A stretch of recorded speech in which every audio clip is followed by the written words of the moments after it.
그러면 대환란은 무엇이며 그것은 어떤 양상으로 나타날까요? 대환란이란 물질 세계와 영적인 세계, 또 인간과 인간 사이, 인간과 피조물 사이, 모든 피조계에 걸쳐서 총체적으로 일어날 전대미문의 환란을 가리킵니다. 그 환란이 어찌나 심각한지 성경에서는 차라리 죽기를 구해도 죽을 수 없는 큰 고통이 임한다고 표현하고 있고, 창세로부터 지금까지 인류가 경험하지 못했던 큰 환란이라고 말하고 있습니다. 성경은 이 대환란의 시기가 도래하면 적그리스도가 출현한다고 말합니다. 적그리스도의 출현은 성도에게 어떤 의미가 있을까요?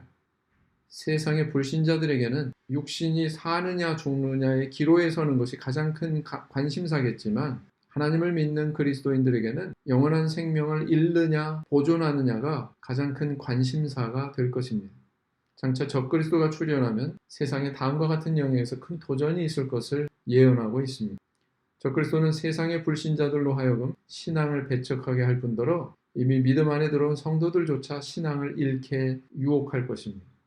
그래서 불신자들은 더욱 신앙을 배척하고 성도들은 믿음을 떠나 천국을 상실하는 안타까운 일들이 발생할 것이라고 말하고 있죠.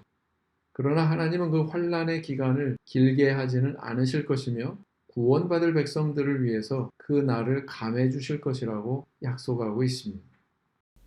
아이들아, 이것이 마지막 때라. 적그리스도가 이르겠다 함을 너희가 들은 것과 같이 지금도 많은 적그리스도가 일어났으니 이러므로 우리가 마지막 때인 줄 아노라. 요한일서 2장 18절. 그날들을 감하지 아니할 것이면 모든 육체가 구원을 얻지 못할 것이나 그러나 택하신 자들을 위하여 그날들을 감하시리라. 마태복음 24장 22절. 성경은 말일에 예수께서 재림하신다고 예언하고 있습니다. 예수 그리스도께서는 어떤 목적으로 재림하실까요? 그 목적은 의인을 구원하고 또 악인을 심판하기 위해서입니다.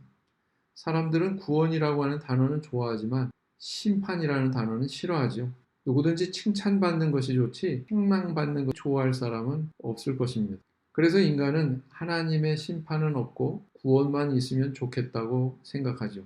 그러나 구원과 심판은 분리할 수 없고 마치 동전의 양면과도 같습니다. 즉, 악인에 대한 심판이 없다면 의인에 대한 구원도 없고, 악인에 대한 심판이 있어야 의인에 대한 구원이 이루어진다는 것입니다. 성도는 결코 세상의 불신자들처럼 예수님의 재림에 대해서 두려워할 필요가 없습니다. 왜냐하면 하나님의 자녀의 신분을 얻은 성도는 심판이 아니라 구원이 약속된 자들이기 때문입니다. 영생의 약속이 있는 자들이라는 것이죠. 저희는 영벌에 의인들은 영생에 들어가리라 하시니라. 마태복음 25장 46절.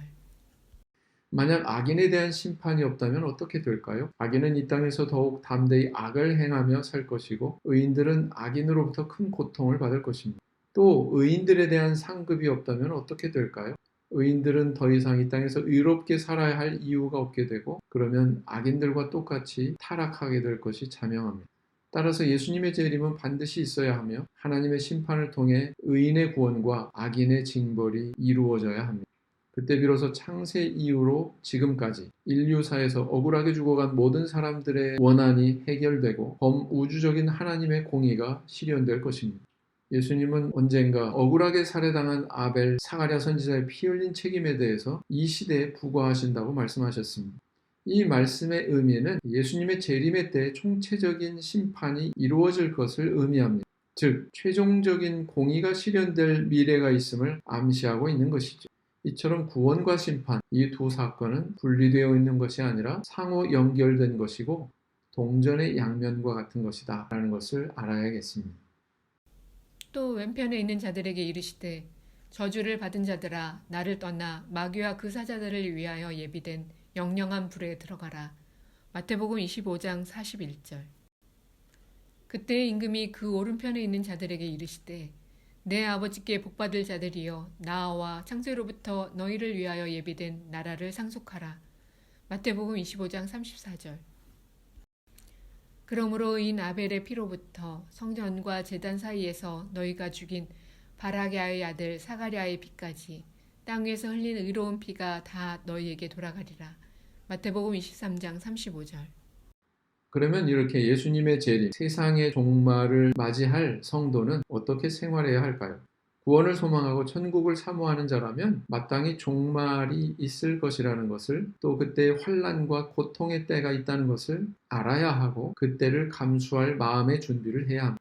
그 환난과 고통은 짧은 반면 예수 그리스도의 재림으로 인해 누릴 천국의 영광은 영원할 것입니다. 그 미래를 믿는 성도라면 이 땅에서 사는 동안 어떻게 살아야 할까요? 세월을 아껴서 게으르지 않고 매 순간 최선을 다해서 생활해야 합니다.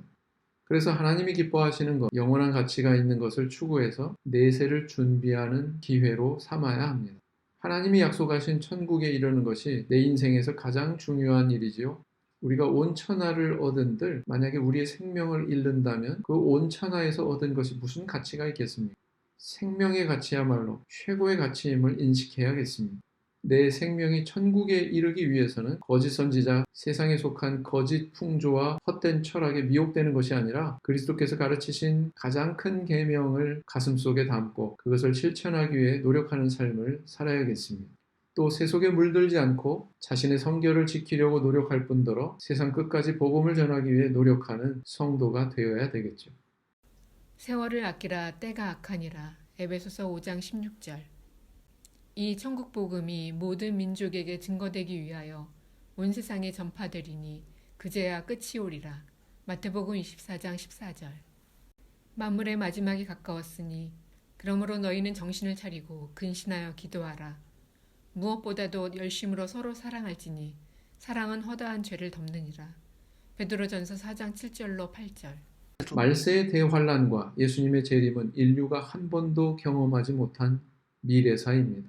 그때 악인에 대한 심판과 우리의 구원이 동시에 이루어질 것입니다. 세상 끝날까지 함께 하시겠다던 주께서 성령으로 우리 마음 가운데 임재하고 계십니다. 그리고 세상에서 온갖 고통과 환난을 당하고 있는 우리를 위해 피할 길을 마련해 주실 것입니다. 주 예수 그리스도께서 반드시 세상 끝날에 하늘로부터 강림하셔서 만민을 심판하시되 의인은 영생을 얻게 하시고 악인은 영벌을 받게 하신다는 것을 믿는다.